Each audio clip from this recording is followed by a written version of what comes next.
D'abord, au niveau iconographique, on a eu la chance d'avoir tout ce qui concernait Poivre, c'est-à-dire les 3 portraits qui existent.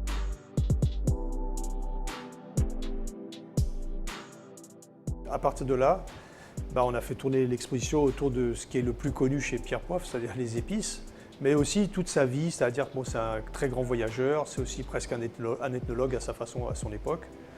Et puis, c'est quand même un humaniste, quelqu'un qui est différent des autres personnages de son siècle.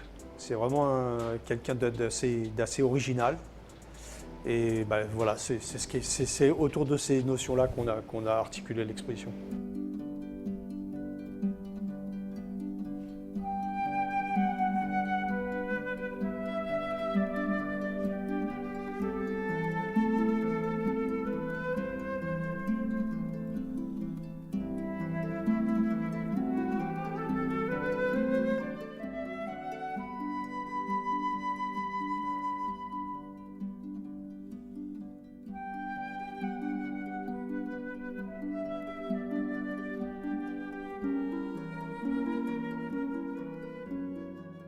À Maurice, on a un peu trop tendance à cantonner Pierre Poivre à l'Île-de-France, quoi. C'est-à-dire que c'est vrai qu'il y a passé quand même pas mal d'années, et puis il y était passé avant d'être devenu intendant, donc ça c'est assez central dans sa vie, mais ça n'est pas tout du tout. C'est-à-dire qu'il y a aussi le Pierre Poivre de l'Extrême-Orient, qui est très important, donc c'est quand même quelqu'un qui parlait chinois, qui parlait malais, parlait plusieurs langues extrême-orientales, quoi. Donc à l'époque, c'était vraiment pas courant.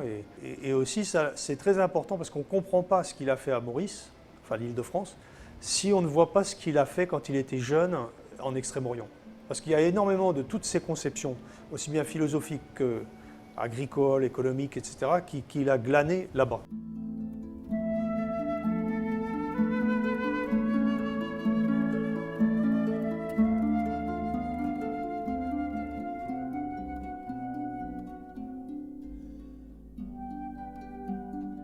C'est comme ça qu'on fait les bronzes, hein. Donc c'est Madame Zemmock, souvent on l'a un peu oublié, mais qui est une Hongroise qui a séjourné à Maurice.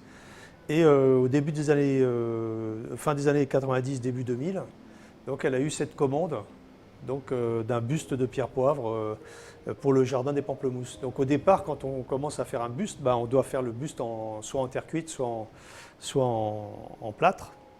À partir duquel, donc c'est à partir du plâtre qui est ici, qu'on a fait le buste qui se trouve actuellement au jardin des Pamplemousses.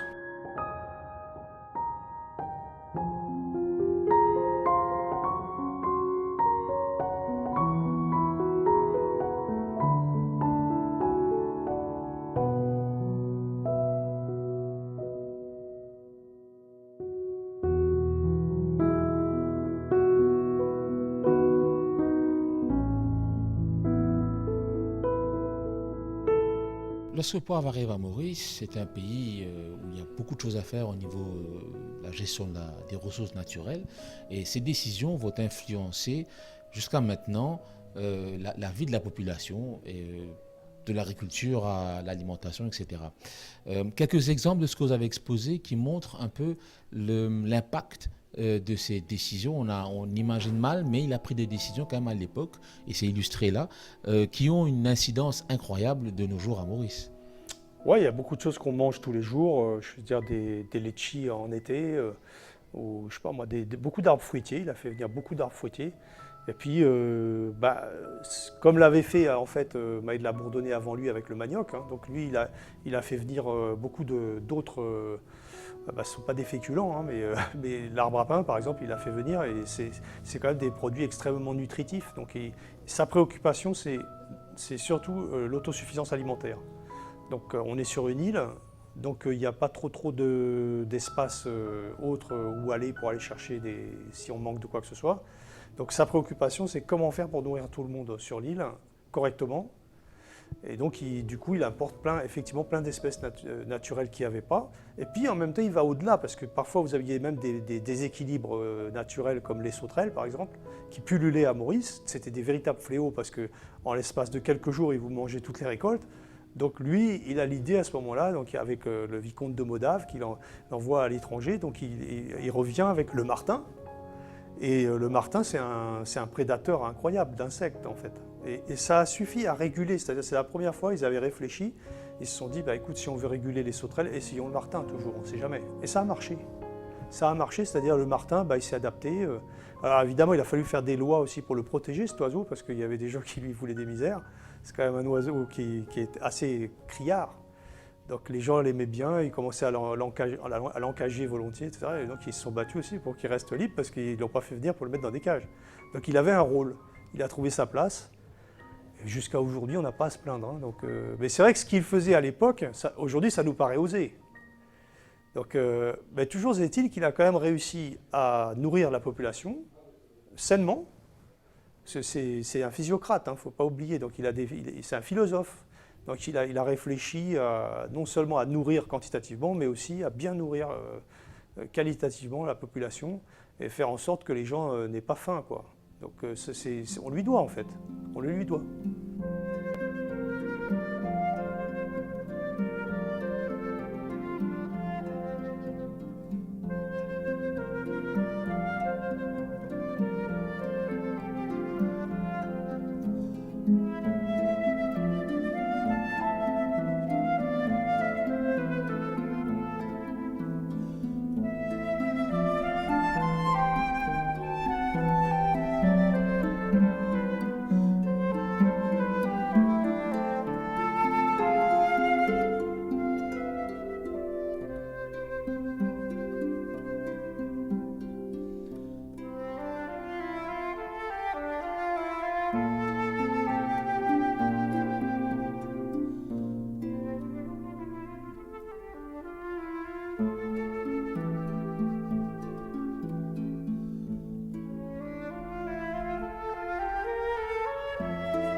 Déjà, quand même, si on lui doit l'autosuffisance alimentaire, je pense que ça commence avec lui. Parce qu'avant, ce n'était pas du tout certain. Quand il est arrivé, il y avait des commencements de famine. Donc, depuis cette époque-là, déjà, lui, il a quand même pensé à l'autosuffisance alimentaire, ce que personne ne faisait réellement avant lui.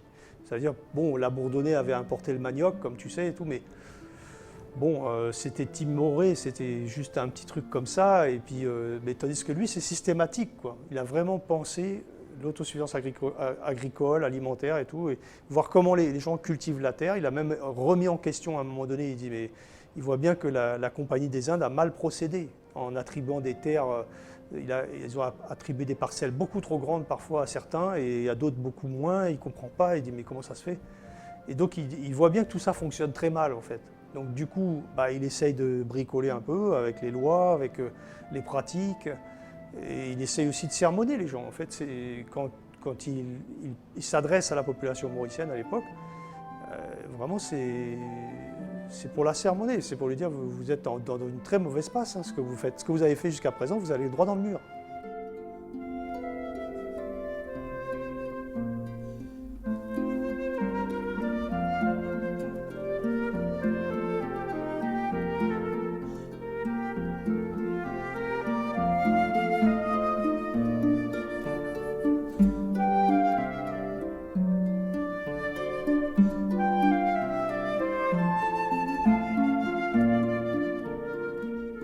C'est quelqu'un quand même qui a laissé une trace énorme parce que non seulement il a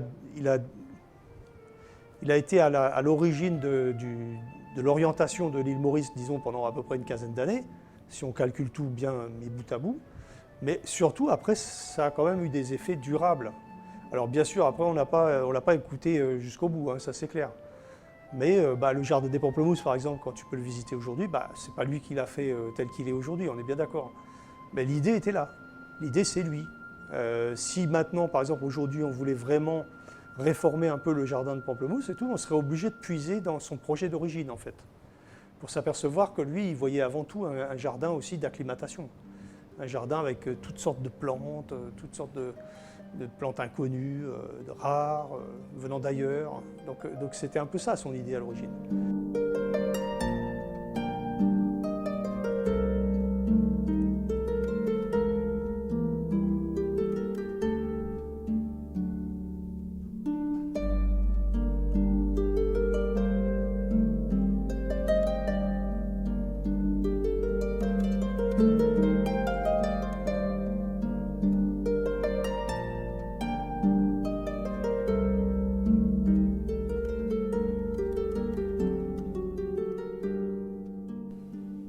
Dans cette partie de l'exposition, il y a pas mal de documents, il y a des biographies, il y a des manuscrits, des lettres qui racontent son parcours, sa vie, c'est très détaillé. Peut-être qu'on pourrait se baser dessus pour quelques traits de caractère, pas remonter sur tout, mais ce que ça dit de cet homme en fait, parce que c'était un visionnaire quand même à l'époque, c'était un homme de son temps, mais aussi un homme hors du temps dans le sens où il pensait à des choses qui auraient des impacts bien après en fait, c'était un visionnaire. Un visionnaire, et en plus c'était quelqu'un de très spirituel, parce qu'au départ il se destinait à la prêtrise, il ne faut pas l'oublier. Donc par exemple il y a des passages de son œuvre où il écrit, par exemple sur le moment où il a perdu sa main dans un combat, donc ça a été emporté par un boulet, et donc il a fallu l'amputer complètement. Et il dit dans ses mémoires, il dit il considère ce jour-là comme le plus beau jour de sa vie. Alors vous avez envie de dire, attendez, là, t'as pas compris, là, ça peut être que le jour le plus horrible. Non, non, non. Il explique, il dit non, non, ce jour-là m'a ouvert les yeux littéralement. Donc il voit ce jour-là comme étant très positif et tout. Donc, mais il l'écrit, quoi. Donc ça veut dire que c'est vraiment quelqu'un de puissamment original, quoi. Jamais quelqu'un aurait dit c'est la même chose, quoi. C'est que tu perds un membre, surtout la main droite. Il était droitier. Il faisait en plus des planches de naturaliste. Hein, il était peintre aussi. Il écrivait, il était écrivain. Donc perdre la main droite, tu te dis oulala, pauvre, ça ne doit pas être rigolo. Mais non, non, non. Il te dit l'inverse. Il dit c'est le plus beau jour de ma vie. C'est incroyable. Ça donne des frissons. Même.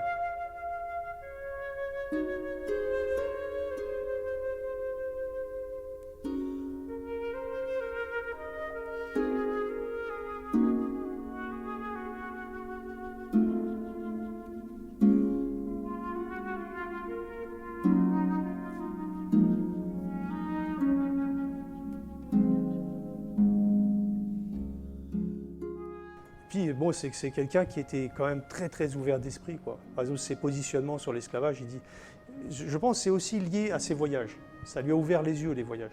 Quand il est allé à Canton, quand il est allé dans l'Extrême-Orient et tout, il a vu que les gens ne s'habillaient pas pareil, ne cultivaient pas la terre de la même façon, étaient différents de ce qu'il connaissait. Et ça lui a ouvert les yeux sur le relativisme de sa propre culture d'origine. Et du coup, par exemple, tout son positionnement par rapport à l'esclavage est en partie lié à ses positions religieuses, mais aussi à cet aspect d'ouverture d'esprit par rapport aux cultures d'autrui. Et justement, par exemple, à un moment donné, il est là et il dit je ne comprends pas pourquoi on a l'esclavage à l'Île-de-France, parce que quand on voit ce que les gens font dans le royaume de Hué, il dit là-bas, il y a des gens qui cultivent aussi la canne à sucre, mais ils sont libres. Et ça produit beaucoup plus. Il dit, même de votre point de vue, à vous, il leur dit aux gens de Maurice, quoi. Il a dit aux propriétaires d'esclaves de Maurice, il a dit, même de votre point de vue, vous êtes stupide. Il dit, ça ne peut pas marcher, parce que là-bas, je vous assure, ça marche beaucoup mieux quand vous payez les gens. Donc c'est assez désarçonnant, quoi. C'est quelqu'un qui voit des choses et qui il ne garde pas ses yeux dans ses poches. Il voit, il regarde bien, et il apprend, il enregistre.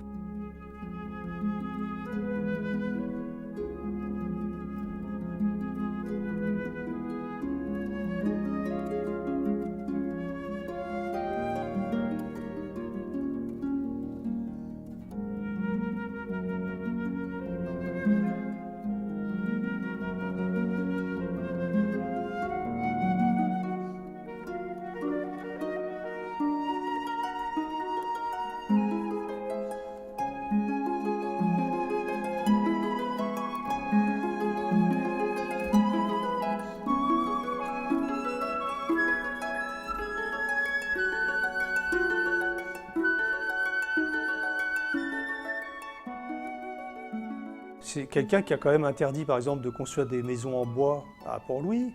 Il a interdit les palissades en bois, il a eu tout un arsenal législatif, parce qu'il se rendait compte que la déforestation c'est le premier d'ailleurs à le dire noir sur blanc, à l'écrire, que la déforestation a des conséquences sur le climat, localement. Et donc du coup, comme il a perçu ce lien de cause à effet, il dit il faut tout faire pour empêcher la déforestation, quoi, parce que sinon il n'y aura plus rien, il n'y aura plus de pluie. Il voit tout de suite le rapport entre les forêts et les pluies. Si on diminue les forêts, il n'y aura plus de pluie, donc il n'y a plus d'agriculture. Alors donc il est là en train de penser à tous ces équilibres et à essayer de ne pas empiéter sur la nature, c'est-à-dire d'être en harmonie avec elle pour pouvoir en tirer notre subsistance, exactement comme font des oiseaux en fait. Les oiseaux, ils régulent tout en fait, hein. Ils trouvent toujours leur... C'est rare de voir des oiseaux qui ont faim en fait, parce qu'ils se débrouillent. Mais tout est déjà là en fait, il suffit qu'ils trouvent. Donc c'est un peu ça sa philosophie. Et donc il sait très bien qu'en plantant des... c'est dans le même siècle hein, qu'en France on introduit vraiment la pomme de terre qui devient un des mets principaux pour les Français. Avant ils n'avaient que le chou, quoi. Il n'y avait pas grand chose. Donc c'est un bouleversement complet ici, mais c'est aussi un bouleversement mondial des goûts. Les goûts, les épices, c'est lui qui fait en sorte que la muscade puisse voyager pour que tout le monde prend goût au sucre. Il n'y avait pas de sucre en Europe. Donc, je ne sais pas si tu vois, mais si tu supprimes le sucre, le chocolat, le piment, et j'en passe, la girofle, la muscade et autres, et la cannelle, il ne te reste pas grand-chose dans ton assiette. C'est-à-dire, après, c'est un peu tristounet, quoi. Oui. Mais pourquoi ? Parce que justement, ils ont fait en sorte d'augmenter la production de tout ça, et aussi de venir l'implanter à Maurice, par exemple, pour pouvoir ensuite l'exporter. Toutes les plantations, par exemple, de girofliers qui sont actuellement à Zanzibar, qui est un des plus grands producteurs mondiaux de girofles, tous les girofliers qui sont à Zanzibar sont venus de Maurice. Ils ont transité par Maurice. Donc les gens ne le savent pas, mais même là-bas, je pense qu'ils ne doivent pas le savoir. En fait, ça venait vraiment de Maurice. C'est ici qu'on les a... L'île Maurice, c'était comme un jardin d'acclimatation. C'est là que s'acclimataient toutes les plantes, etc. Donc après, il piochait dedans, puis il allait soit les faire goûter au roi, soit les exploiter localement, etc., soit les mettre ailleurs. Il y a des tas de plantes qui ont transité par Maurice et qui ensuite sont allées aux Antilles. Fusé Aublet lui-même, d'ailleurs, qui était son ennemi juré à Maurice, où est-ce qu'il est allé en poste après ? Il est allé en Guyane française. D'ailleurs, dans son livre sur la Guyane françoise, qui a au moins 2 ou 3 chapitres sur l'île de France où il était en poste avant. Donc tout ça, c'est lié, quoi. Ces gens-là, ils voyageaient, et dans leur voyage, ils transportaient des plantes, ils transportaient des idées, ils transportaient aussi des savoir-faire. Parce que quand Pierre Poivre va en Cochinchine ou quand il va à Pondichéry, il regarde comment les gens irriguent les plantes, comment ils irriguent les champs, comment ils font. Comment il lutte contre justement les fléaux. Il en tire les leçons et puis après il essaye de les appliquer en revenant à l'île de France. C'est pas autre chose.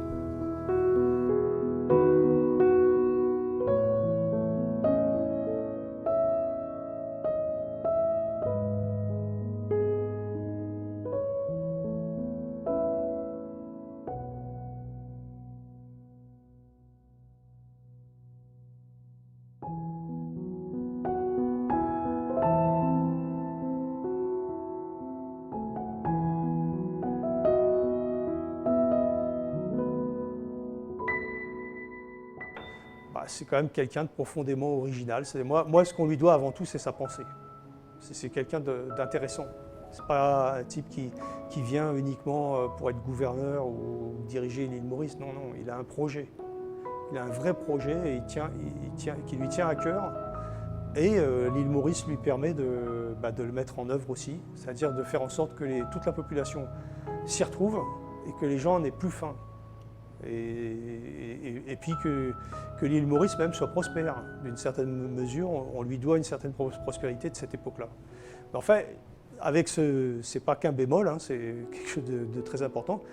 Il ne pouvait pas réformer tout le système à lui tout seul. Il ne faut pas oublier que l'esclavage, il avait beau être contre, il l'a affirmé, il l'a écrit, mais il ne pouvait pas le réformer à lui seul, ça c'est clair. Donc malheureusement, il a fallu attendre encore un siècle.